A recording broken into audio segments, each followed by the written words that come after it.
Warning, the following is a long list of warnings. If warnings offend you, do not watch this show. Warning, this show contains adult themes. If you are not an adult, do not watch this show. Warning, this show contains a lot of offensive language and may contain graphic content. If you're a Karen, do not watch this show. Warning, this show may contain shabby impersonations of celebrities. If you are a celebrity, represent one, or think this is unfair, do not watch this show. Warning, this show contains what could be seen as controversial and subversive ideas and opinions. If you can't handle differing opinions, do not watch this show. Warning, this show actively shows the consumption of tobacco, cannabis and alcohol. If this offends you, do not watch this show. Warning, this show may discuss topics including, but not limited to, those in the realm of politics and conspiracy theories in a politically incorrect format. If these topics offend you or make you uneasy, please do not watch this show. Warning, the producers of this show will do almost anything for a laugh. If comedy or extreme comedic premises offend you, please do not watch this show. The opinions expressed on this show are not necessarily those of the producers, affiliates, ISPs, streaming platforms, advertisers, partners or alike. Coming to you from an undisclosed location inside the beautiful land of the Blackfoot Confederacy and Treaty 7 territory, Big Nate Productions presents Getting Laid with Nate.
Hey everybody, how's it going?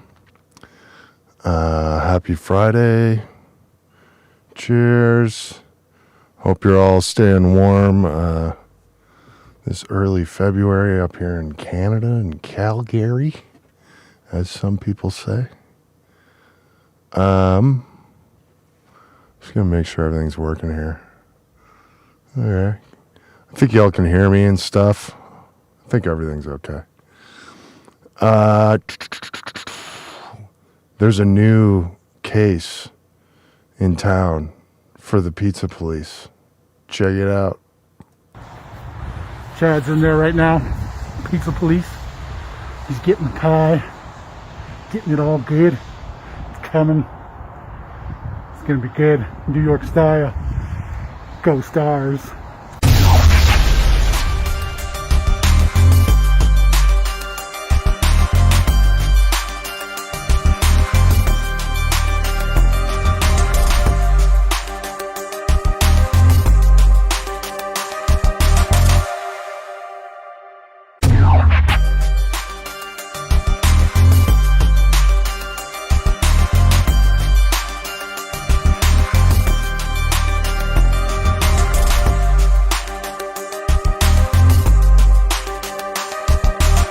Pizza Police is not affiliated with any law enforcement agency and only handles pizza-related offenses.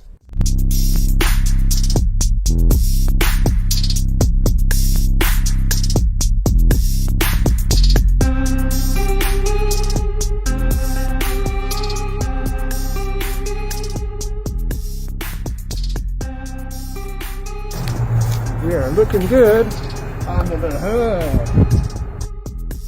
Alright everybody, another episode of Pizza Police here. We're here in Calgary, Alberta as usual, and Strathcona, right? You got it. We're in Strathcona, we're on top of the hill. Heart House, somewhere down yonder. Shout out to the Hearts, lots of respect. So today's episode is actually sponsored by Scarab Productions. Shout out to Scarab. Thank you very much for supporting this and supporting local business. Also, we want to give a shout out to Big Nate Productions and Getting Late with Nate, who's been showing the Pizza Police episodes on his show. So you can check it out on YouTube, Facebook, Getting Late with Nate. Today we're here at Little Tavern Pizza project. There you go. We didn't even practice We that. didn't even practice. Owner's from New York. So he knows what he's doing. He recommended this thin crust. So let's get into this. Here we go with the pizza rights. You have the right to remain cheesy. Any sauce can and will be used against you in the court of crust. Let's do what we do. The sooner we do it, the sooner we get inside. There you go. That is the beauty of a pie.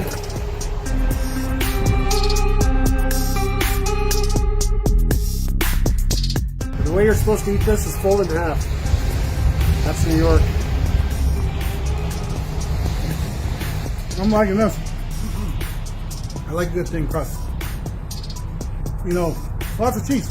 If you're into cheese, I recommend this. This one has enough sauce that when you have the cheese on top and you bake it, the sauce comes right through. That's good stuff. And again, you know, sauce guy. I'm liking the amount of sauce here.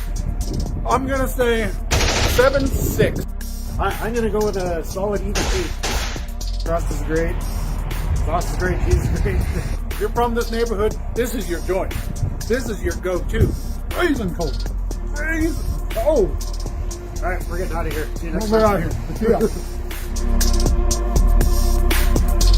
Hands in the pockets. Are we rolling? Can you see all the pizza sauce I dropped on the ground? No, it's fine. So I'm gonna say He doesn't know. He doesn't know. He's He's lost. He doesn't know what he's doing. I got pizza whirling through my And head. he's So,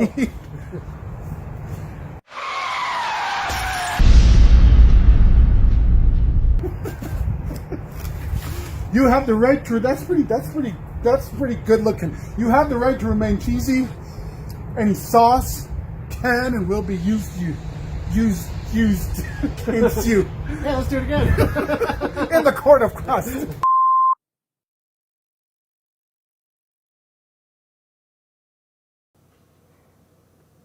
Awesome. Those are so good. Yeah, cold's definitely been a theme this week, not to just talk about the weather, but in this next, it's kind of ties into the next interview here because I found out that my furnace broke halfway through this interview, or like 2/3 of the way through. So it ended up kind of abruptly. I didn't get to ask all the questions I wanted to and stuff. But anyways, so I sat down with my friend Juanita.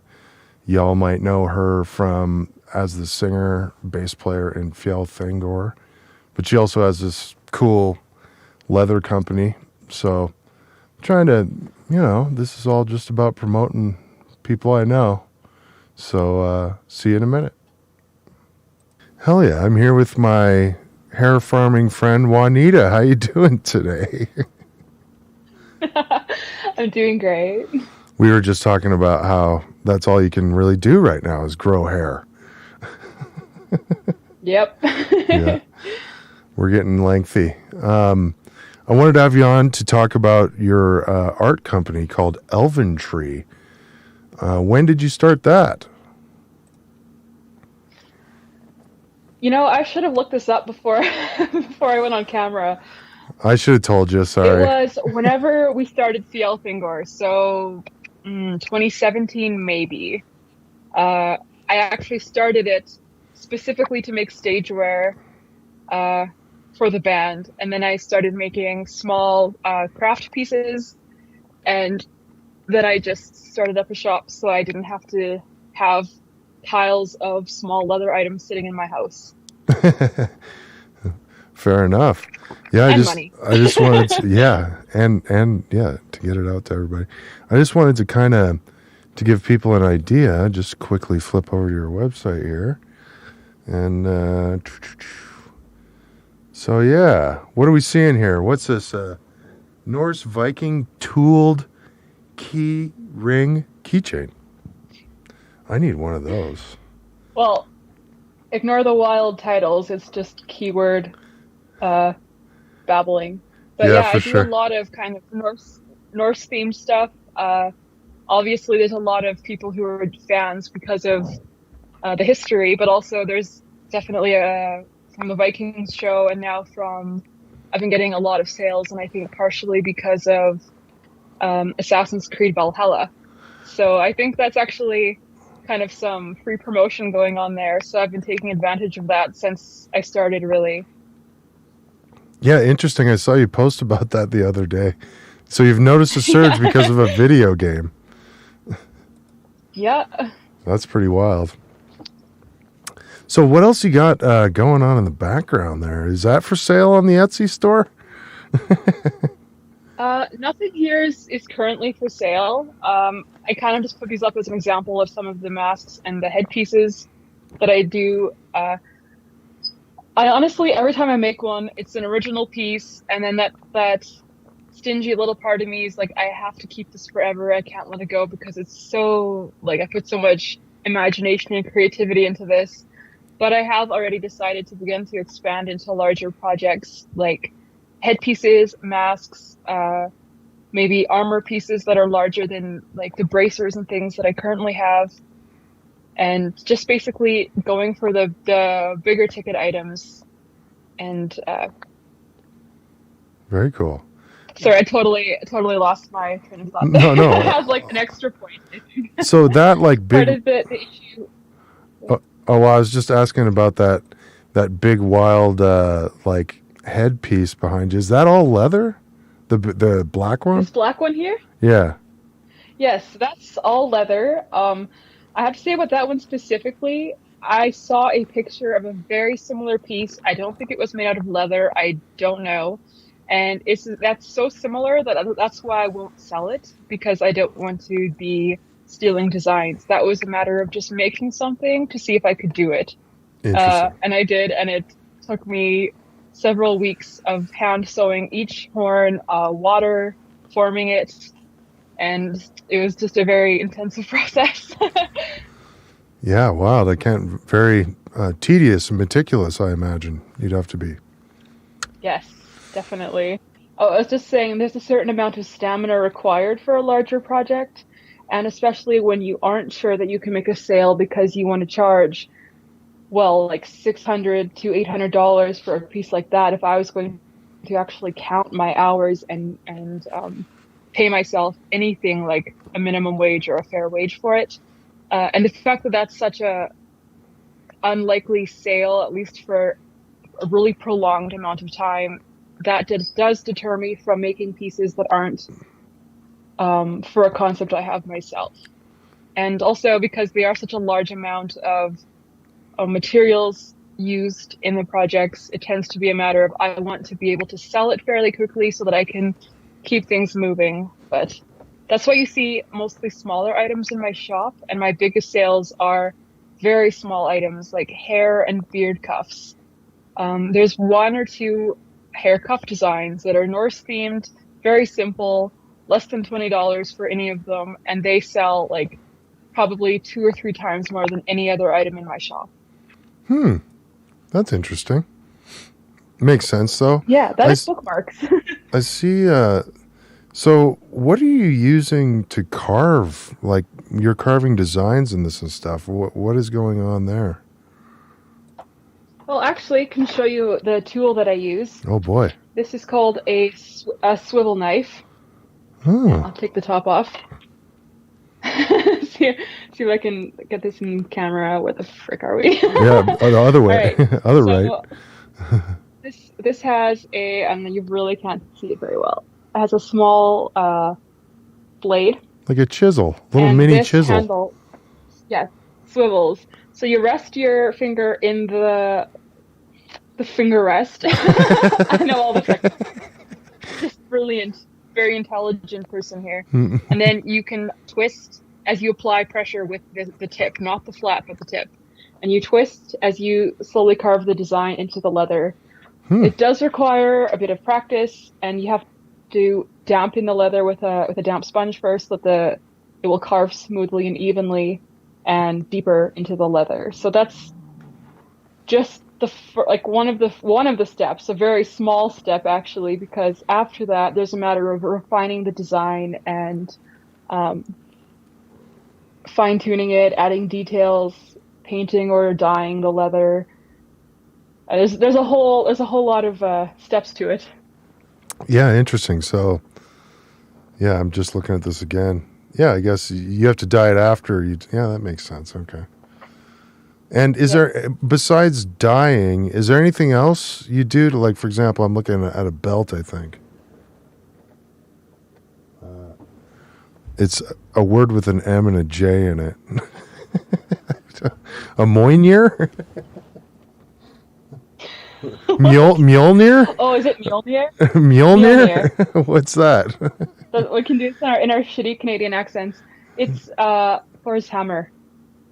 Oh, wow. Very cool. Yeah. Very cool. So do you figure that guy behind you there is the biggest piece you've ever done? The black one? Yeah. The biggest headpiece so far. I do have plans. I have insane plans. If you could see my sketches that I'm not showing you, but if you could see them, you'd probably be a little bit blown away. But I do have, I do as well costume designing and sewing.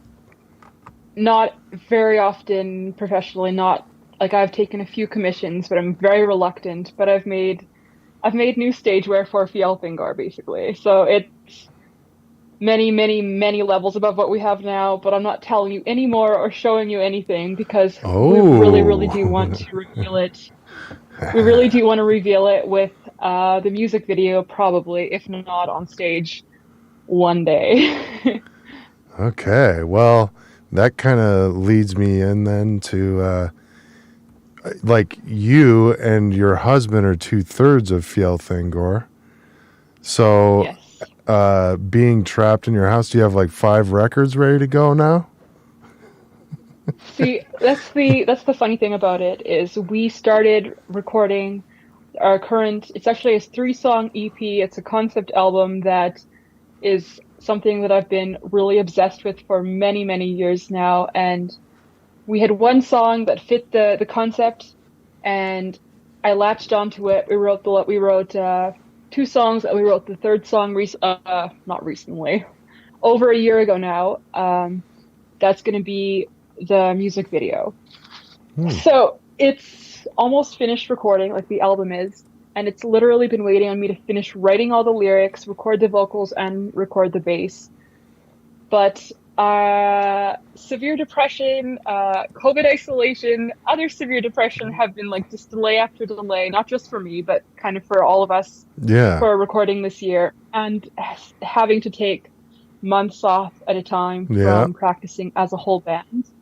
And then I had a surgery in the fall, and I had to take 2 weeks or 2 months off of playing at all because I couldn't lift anything and I couldn't really use my abs to. So, I couldn't really sing properly. But I just recently, as in today, got some pronunciation guidance from a scholar in the field. I'm trying to be like vague. Of the scholar in the field of the concept that we were working with. So I am going to have just a few background vocals in one song in another language, a dead language. And I really wanted to get the pronunciation as close as we can estimate because I'm a huge perfectionist. So that was really the last mental thing slowing me down because I could have recorded other vocals, but I'm like, I need to have this finished before I can throw myself wholeheartedly into recording and know that I can actually finish it. So that's something I'm really driving myself to finish finish the full recording, and the music video is half done. It's been recorded during the summer in one of those you can actually spend time with other people breaks. And as soon as the vocals are finished, we can do some of the band footage, and we're going to do that in my own basement as a studio kind of setup. Oh, very cool. So maybe I misunderstood, or I just want to clarify something. So you are at a separate leatherworking studio right now? Is that where you're coming to us from? This is in my home. It is in your home. Okay, cool. And so is Yes. so is the music And studio. So is the band room. Yeah, that's awesome. Okay, see, that's one cool thing about all this. A lot less fucking commuting and fucking around, right? That's one upside. I really enjoy the fact that we already have a lot of equipment in our house, so that like when the quarantine hit, we just do what we always do, which is just stay home and create.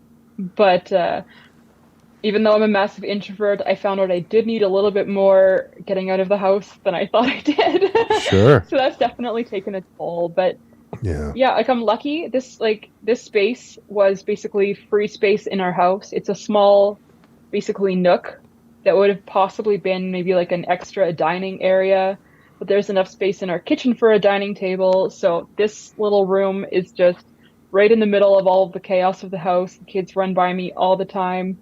Very distracting, but it's really nice to have a space. And I have a full wall of shelves on one side, and I have like cabinets and cupboards kind of squeezed in wherever. So it's a really good space for me. nice. Yeah. Instead of a man cave, it's like a chick nook or something like that. Oh, I think I heard a term. What was it? Oh, it was Creatio, the studio. No, that's great. Right on. So, what is the future of ElvintreeArt? What's going on? What's coming up?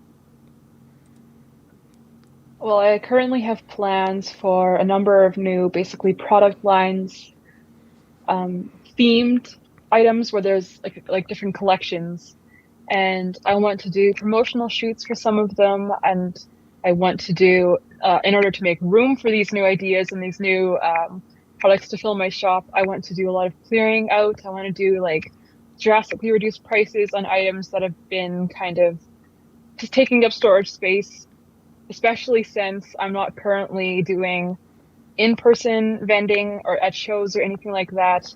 I kind of want to get a lot of stuff out of my storage space to make room for new ideas and new products and new concepts. Nice. Yeah. Do I remember, where have you had tables at? Did you have one at Loud as Hell? I did not. Oh, no, I did not at Loud as Hell. But I have had tables at a lot of metal shows. I can't remember which ones I've done before. Cool. I know Yeah. Celestia has had Okay. vend for quite a few shows, and I've vended just at shows in general. Quite a few, usually not my own, because I find doing both extremely stressful, and I like to be either in band mode or leather business mode. I have a really hard time doing both. I find it just completely overwhelms my evening. I've had to mix and play in the same night, and it's terrible. Yeah, no. It's not nice. Nobody wants to be jack of all trades. No. Nope. All right, very cool. Well, plug, where can, like, we were showing the Etsy store there, like, what's the best place to track your stuff down? The best place for business and business inquiries is either on Etsy or on Instagram. And my Instagram is, I think, instagram.com/ElvintreeArt. It's the same on Facebook. It's ElvintreeArt. And on Etsy, it's just etsy.com/shop/Elvintree. So Instagram or Etsy are the best places so that messages don't get lost if it's commissions or inquiries about different items. But when it comes to just buying things, Etsy's a great place. I find it really easy to manage sales through there rather than trying to talk on Facebook or plan things out. But that's also an option for people who I know. So really, whichever way you can. Yeah, for But sure. if you email me, it will get lost. Mm-hmm. Yeah, well, thanks a lot for coming on. Everybody go check out this Thanks for having me. Yeah, check out this awesome local company, and can't wait to see that new music video. It's gonna be amazing. You got to hit me up. You got to let me play it on my show. Oh, definitely. That'd be amazing. And then we'll have And you if you want guys to all. do any kind of like, yeah. Yeah, we'll have you all make-upped up and stuff. I'll get make-upped up too.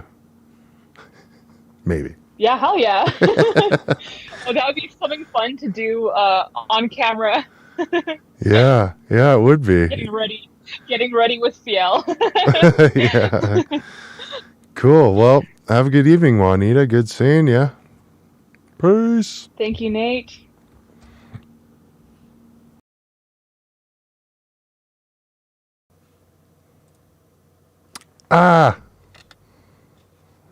It's too bright in here. Shout out to Juanita. Thanks a lot for doing that. Everybody having a good time out there. I see there's some friends in the chat. Cheers again. Cheers to new level. That kind of does weird stuff in the green screen. Awesome. Cheers.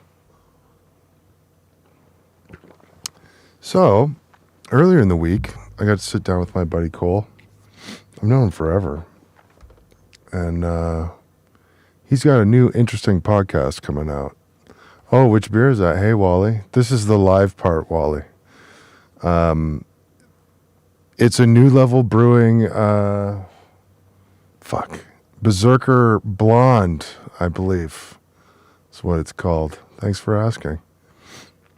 So, check out this interview I just did with my pal Cole May here. See you in a minute. I'm here today with my friend Cole May. How's it going, man? It's going great. Thanks for meeting with me in the minus 5,000s. Yeah, hey, I'm in the warm confines of my Hyundai Tucson, so I'm not doing too bad. Cool. You have a new podcast coming out. Tell everybody about that. What is it? When is it? Where is it? Well, the show is called The Big Why, and it's on Spotify, and I'm going to elaborate on that particular point in a little bit here. But the whole point of the show is to kind of take it's a really in-depth look at the evolution of music and how it got from its bare bones origins to now, and why we react to it the way we do.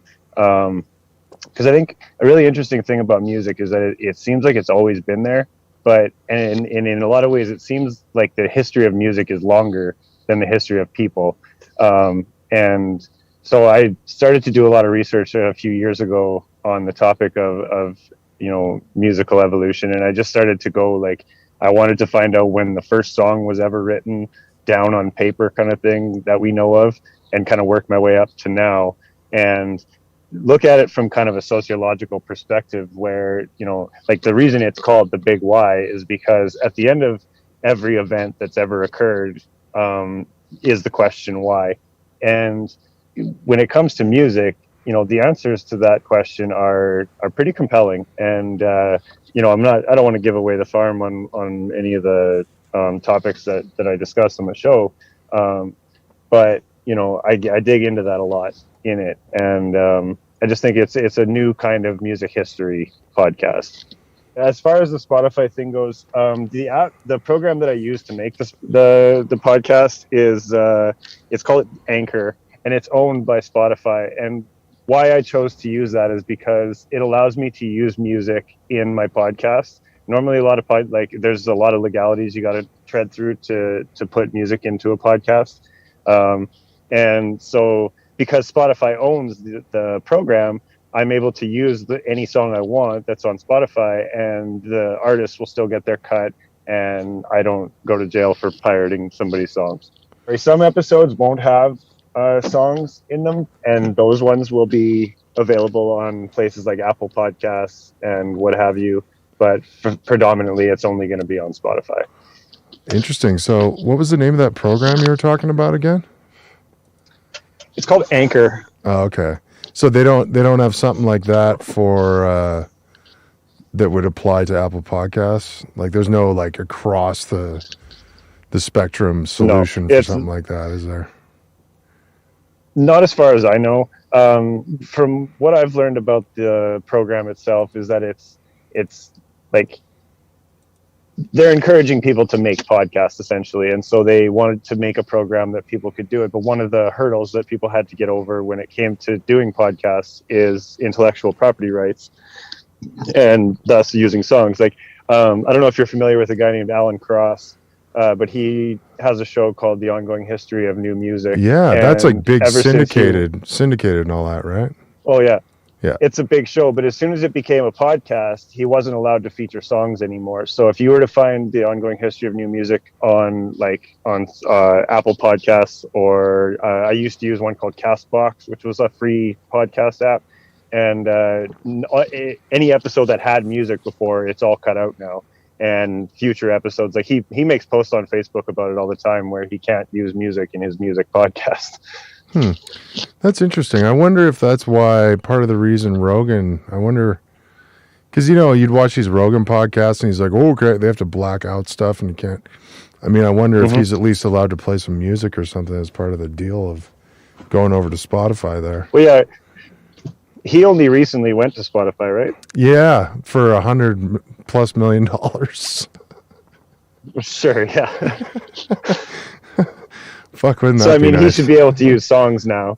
Yeah, no doubt. Yeah, I'm sure he's got the premium membership. That's for sure. Oh, for sure, yeah. Cool.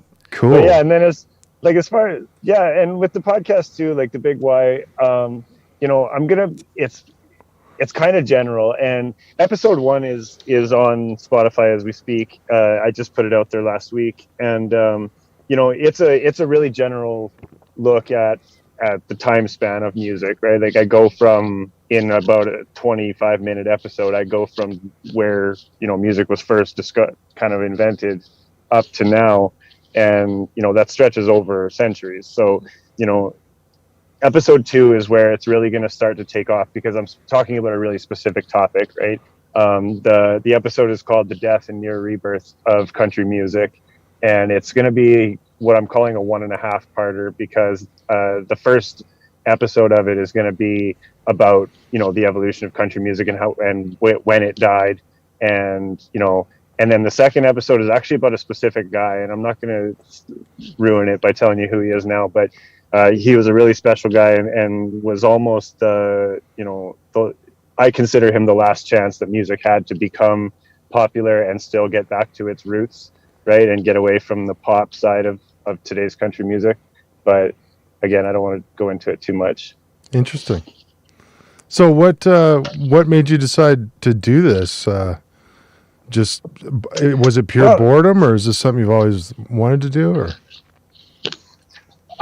Both, I think. I mean, there was a lot of motivation behind the boredom of the last year. I haven't done anything really creatively in about 1.5 years. Like I took up painting last year, which is something I used to do when I was quite a bit younger. But as far as podcasting goes, like I love to talk about music. It's, you know, I know more about music than I know about anything else, and I also really enjoy history. Like I've taken every history course that Red Deer College offers, and you know, it just the mentality behind talking about history of some kind, let alone something as deep and I'm going to use the word diverse sort of loosely here, but you know, as music, it was, and then discovering a way to do it freely, you know, with this Anchor app and stuff.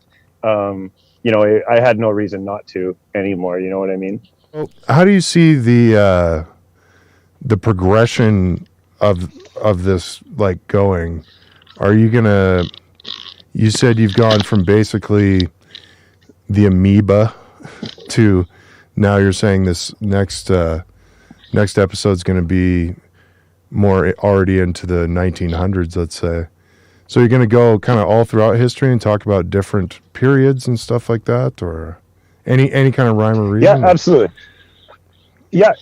So I cover a lot of geographical stuff, right? Like in the first episode, I talk about how the evolution of music is mostly affected by 4 or 5 main factors, if you will. And one of them is geography. And so you know, I take you through and I talk about how like punk music was born in CBGBs in New York, right? And the Appalachian Mountains was the birthplace of country music, and I'll be talking about that quite a bit in the second episode. And and then you have Sweden, where there's some of the world's greatest death metal, and I'm going to explain to people why that matters, like why that geography and the climate that music was made in mattered. And furthermore, like, it's part of the reason why I'm doing that is because you have to take it all into context, right? If A wasn't there, B couldn't exist the way that it does. So if America was always a super rich country that had all the money all the time and never went through a depression, we might not have the blues. We might not have a lot of jazz that we have today. Sure. Things like that. And so, that's the kind of stuff that I want to touch on. And one of the other main factors that I list in the first episode is actually our reaction to the music that we hear, right? And I pose the question, is music the way that it is now due to some sense of inevitability, like as if it was always going to end up being this way, or did it only evolve the way that it did because of the events that surrounded the creation of all these different types of music and celebrity culture within music and the invention of the rock star and shit like that? If those things were done differently, how would music look today, kind of thing? Yeah, I can't wait for the hair metal episode of that, because there's a lot of like it seems like you wouldn't have all the like heavy bands that I think I can speak for you, we are into, if you wouldn't have had hair metal, right? Like, well, for sure. And especially what I think I can speak for you again, nu metal. Especially those bands that we like. Like, there'd be no Limp Bizkit, there'd be no fucking, like, probably even Korn or something if there's no hair metal. And even if there was those bands, would they be the way that they are as we know them now? Right. Yeah, it'd be neat to be able to trip around the timeline and multiple universes and see. For sure. Pantera's like I guess a pop band somewhere else. Well, yeah, I mean, they started as a hair metal band, so that's interesting example. In episode 2, I touch on how so in much the same way that Metallica's Kill 'Em All was a response to bands like Poison and early Guns N' Roses and the pioneers of hair metal, if you will, outlaw country was very much the same sort of thing, right? And I'll explain why I went to the country route so early in a minute, but excuse me. But outlaw country came out because they were tired of the country that was being manufactured at the time, right? And it didn't start until, I think the earliest you could consider outlaw country starting was in the 60s, early 60s, and moving into the 70s. And then when the 80s came around, it was actually a really big time for outlaw country, because music was making a sort of a fundamental shift, if you will, technologically and artistically, and in all these different ways. And so it's an interesting comparison when you look at hair metal to metal versus outlaw country to country, right? And I expound on that quite a bit in episode 2. So do you think that the old school, like, country metal, fuck, not country metal, the old school cowboy country, say from like the 20s, 30s, your Buck Owens, your Gene Autry, are you considering that like pop country of the time? I kind of thought that was like the outlaw country of the time. No, see, in country, like, country turned into pop in the 90s. Okay. Oh, you're talking the 90s. Oh, okay, fair enough. Well, up to the 90s, right? Like, earliest country, I talk about that quite a bit too, that when country music came down from the mountains, it was like folk songs, but it talked about more, right? And so, what I'm considering, like, heart of gold country music is that old, the twang and the the yodeling, I guess, if you Sure. will. Yeah. And you know what I mean? Like they had that kind of voice. And what's, I actually, there's a comparison there too, because a lot of people think that the earliest country music was just folk music, right? And when you ask somebody what folk music actually is, it's really hard to throw a really quick definition on it. But I always give the example of national anthems, right? National anthems are the epitome of folk music, because folk music is written during a very specific time and usually in celebration of a very specific thing, like a part of our culture, or a king of some kind, or a leader that we espouse great things upon. And and then country music sort of took that sound in a way with their instrumentation and grew it into something a little more personal for the individual, right? And they added a perpetual sort of somber sound to it all, and that's where we end up getting the cliches of these guys singing about my tractor is broke down and my wife left me and all that kind of bullshit. Those cliches are born out of that. And what's interesting about that is that it goes to show you just how specifically American country music actually is. You know what I mean? Like no other country on the planet writes that kind of music, or has ever written that kind of music. Sure. Right? And so it's very, very American. And yeah, it's odd too. It's like the guitar kind of came out at that time too. Like if you as we know it, like in the 20s, 30s, like before it was like lutes and weird. Like I don't think there was really even, well, I don't think there was a guitar the way we know it. So no. Most stringed instruments had keys on them. Sure. Yeah, right. Yeah, and definitely not available en masse to everybody, right? So that's very interesting. No.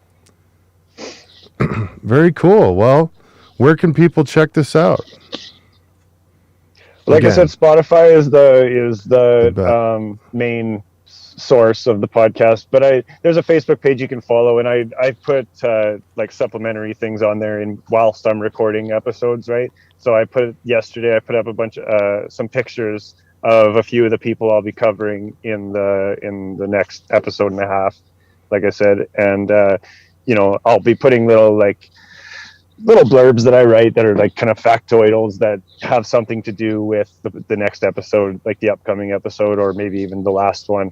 And that actually reminds me of, there's at the end of every episode, I have what I'm calling suggested listening, where I play a song, like this is a song I want you to hear, and it's either going to reflect the episode that it was part of, or it's going to kind of precursor the episode that's coming up next. So if you get nothing else at all from the podcast, maybe a larger musical library is something I can contribute. Mm-hmm. Well, I'm looking forward to it, man. I checked out that first episode. It was pretty interesting. Well put together. Thanks, man. And everybody listen to it too, because you're going to do a commercial for me, right? That's right. I do all my own commercials. Yeah. Okay. Cool. Talk about that. Okay. I do all my own commercials, and it's not something like I don't get paid for it or anything like that. It's just I hate modern day commercials, and so if you want something done right, you do it yourself. And so it's going to be basically just free advertising for, I have friends with local businesses and things like that I'll do commercials for. I'm going to do one for your show as well. Thanks, man. And, they're just fun to have. And so if anybody out there wants a commercial made for the show, it's only ever going to appear on my podcast. I'm not going to sell it to anybody, obviously, because that's illegal. And so, get at me and I'll see what I can come up with. Yeah, no, I appreciate your time as well. Much appreciated. We'll talk to you soon. Okay, buddy. Okay, yeah. Take care.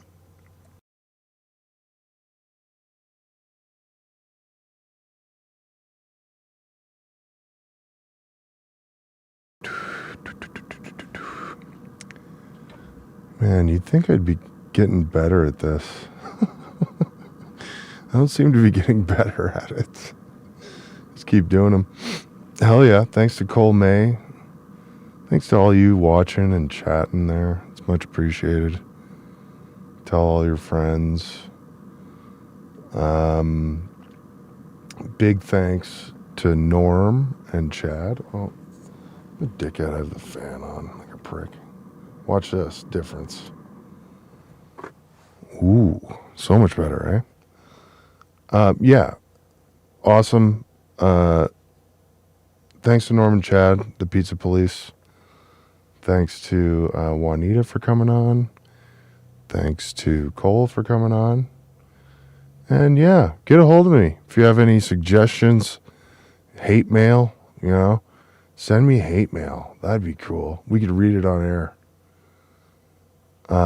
Until next time, though, check out these credits. And we'll see you next Friday. Thanks, everybody.